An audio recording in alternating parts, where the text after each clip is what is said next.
मिन्हतपुर गांव में सीमा अपने पति श्यामू के साथ रहती। सीमा घर का सभी कामों को करती और बचे समय में अपने पति श्यामू के साथ खेतों में हाथ बटाती। उन लोगों के पास ज्यादा पैसे नहीं थे, इसी वजह से उन लोगों को घर चलाने में काफी दिक्कतें आ रही थी। इसी तरह समय बीत रहा था। अब उनका बेटा विजय शहर से पढ़ाई पूरी कर कर अपने गांव में आ गया था। श्यामू अपने खेतों से काम कर कर शाम को जब घर आया तो उसका बेटा विजय आ चुका था। वह अपने बेटे को देखकर बोलता है, विजय, अब तुम क्या करने वाले हो? अब तुम्हारी पढ़ाई पूरी हो चुकी है। पिताजी, अब मैं एमबीए कर चुका हूँ। सोच रहा हूँ कोई नौकरी करूँ या अपना एक कोई धंधा शुरू करूँ। विजय, धंधा में काफी खर्चा आएगा। मैं तो कहता हूँ कि तुम एक कोई नौकरी की इंटरव्यू देने जाओ। हाँ पिताजी, मैं अगली सुबह किसी बड़े से कंपनी में इंटरव्यू देने जाऊंगा। तभी कुछ ही समय बाद रात हो जाती है और अगली सुबह विजय सुबह सुबह उठकर इंटरव्यू देने एक बड़े से कंपनी में जाता है। सर, क्या मैं अंदर आ सकता हूँ? हाँ, तुम अंदर आ सकते हो। फिर विजय अपना एमबीए का डिग्री लेकर कंपनी के मालिक के पास जाता है। हेलो सर, मेरा नाम विजय है। मैं रामबागपुर से एमबीए किया हूँ। क्या आप मुझे यहाँ कोई अच्छी सी नौकरी दे सकते हैं? सॉरी विजय, हम तुम्हें यहाँ नौकरी पर नहीं रख सकते। सर, क्यों नहीं रख सकते? सर, मेरा कसूर क्या है? मैंने आपका क्या बिगाड़ा है? विजय, दरअसल तुम इससे पहले कहीं और नौकरी नहीं किए हो, इसी वजह से हम तुम्हें अपने कंपनी में नौकरी नहीं दे सकते। सर प्लीज मुझे आप यह नौकरी दे दीजिए। मुझे नौकरी की बहुत ज्यादा जरूरत है। मगर उस कंपनी का मालिक मिस्टर अखिल सिंह विजय को नौकरी पर नहीं रखता। विजय, अब तुम यहाँ से जा सकते हो।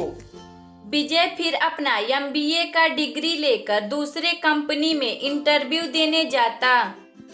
हेलो सर, मेरा नाम विजय है। मैं रामपुर बाग से एमबीए किया हूँ। सर, मुझे क्या आप एक छोटी सी नौकरी दे सकते हैं? नहीं विजय, हम तुम्हें यहाँ नौकरी पर नहीं रख सकते। सर, क्यों नहीं मुझे आप नौकरी पर रख सकते? मेरा कसूर क्या है? विजय, हमारे यहाँ पहले से ही सब सीट भरा है, इसी वजह से हम तुम्हें नौकरी पर नहीं रख सकते। सर प्लीज आप मुझे यहाँ नौकरी पर रख लीजिए। लेकिन उस कंपनी का मालिक राजीव सिंह विजय को नौकरी पर नहीं रखता। विजय फिर शाम को वापस अपने घर आ जाता। विजय, क्या हुआ? तुम्हें कोई अच्छी सी नौकरी मिली कि नहीं? और विजय पूरी दुख से पूरी बात अपने माता पिता को बताता है।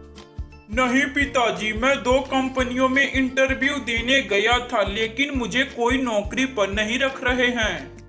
क्यों विजय, क्या हुआ? वह लोग तुम्हें नौकरी देने के लिए तैयार क्यों नहीं हुए? पिताजी, जहां पहले इंटरव्यू देने गया था वह बोला तुम इससे पहले कहीं और नौकरी नहीं किए हो। पिताजी, दूसरे कंपनी का मालिक मिस्टर राजीव सिंह ने बोला कि हमारे यहाँ एक भी सीट नहीं खाली है। विजय बेटा, तुम चिंता ना करो, बस तुम कोशिश करते जाओ। मुझे पता है तुम्हें एक ना एक दिन जरूर नौकरी मिल जाएगा। इसी तरह 3 हफ्ते बीत जाते हैं। विजय बहुत ही कंपनियों में इंटरव्यू देने जाता, मगर किसी भी कंपनी का मालिक विजय को नौकरी पर नहीं रखता। एक दिन विजय रात को जब सो रहा था, वह मन ही मन बड़बड़ा रहा था, मेरे सभी दोस्तों के पास नौकरी है, मेरे पास बस नौकरी नहीं है। मैं करूँ तो क्या करूँ? इसी तरह 3 हफ्ते बीत जाते हैं। विजय को एक भी नौकरी नहीं मिलती। एक दिन विजय रास्ते में जब आ रहा होता है तो उसे एक पनीर पराठे वाली की दुकान दिखाई देती है। विजय बिना कुछ सोचे समझे उस पनीर वाले की दुकान पर जाता और पनीर पराठा खरीदने लगता। अरे भाई साहब, आपके यहाँ पनीर पराठा कितने का मिल रहा है? 100 रुपए का एक प्लेट है भैया। बोलिए कितना प्लेट दूं आपको? आप मुझे एक प्लेट पनीर पराठा बनाकर दे दीजिए, मैं खा लूंगा। फिर उस ढाबे का दुकानदार विजय को एक प्लेट पनीर पराठा बनाकर खाने को देता है। विजय को उस दुकान का पनीर पराठा बहुत ही अच्छा लगता। वह मन ही मन सोचता है, क्यों ना मैं भी एक पनीर पराठे का ठेला बनवा लूं। मैं भी पनीर पराठा बेचना शुरू कर दूं, क्योंकि मेरे पास नौकरी भी तो नहीं है। विजय उस दुकानदार को उसके 100 रुपए देकर फिर वह अपने घर आता है और पूरी बात अपने माता पिता को बताता है। पिताजी, मेरे पास एक भी नौकरी नहीं है। मुझे एक आइडिया आया है। मैं सोच रहा था कि मैं एक पनीर पराठे का ठेला बनवा लूं और पनीर पराठा बेचना शुरू कर दूं। विजय, यह तो काफी अच्छा आइडिया है, क्यों सीमा? हाँ जी, मैं अपने सभी गहनों को गिरवी रख दूंगी। यह काफी अच्छा सोच है विजय की। फिर सीमा अपने सभी गहनों को अपने पति श्यामू को दे देती है गिरवी रखने के लिए।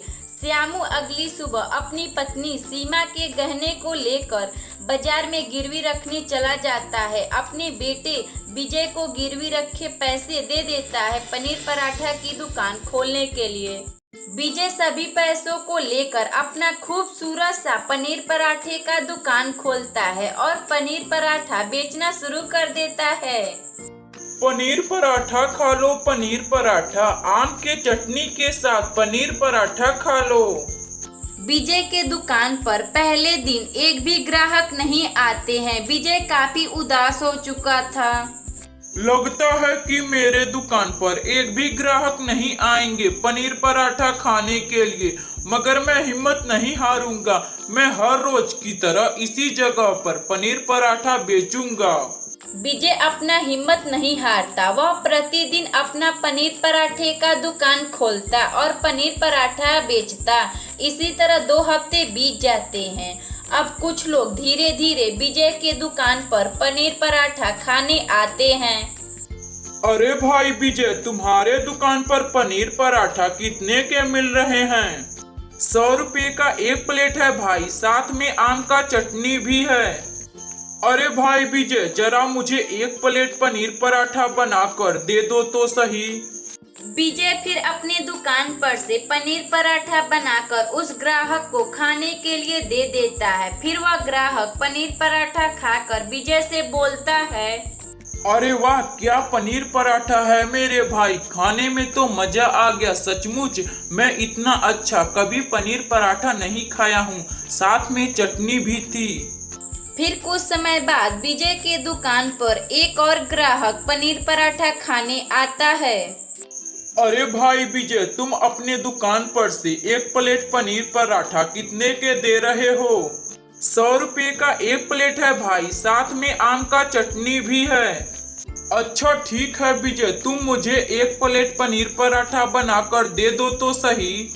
विजय फिर अपने दुकान पर से पनीर पराठा बनाकर अपने ग्राहक को देता है। विजय का ग्राहक उसका पनीर पराठा खाकर विजय का तारीफ किए बिना मानता नहीं। अरे वाह विजय भाई, क्या पनीर पराठा है, खाने में तो मजा आ गया और साथ में आम की चटनी थी। तो दिन प्रतिदिन विजय के दुकान पर बहुत से लोग पनीर पराठा खाने आते, क्योंकि विजय जैसा पनीर पराठा कोई नहीं बना पाता। विजय हर रोज अपना पनीर पराठा का दुकान खोलता और पनीर पराठा बेचकर खुशी खुशी रहने लगता।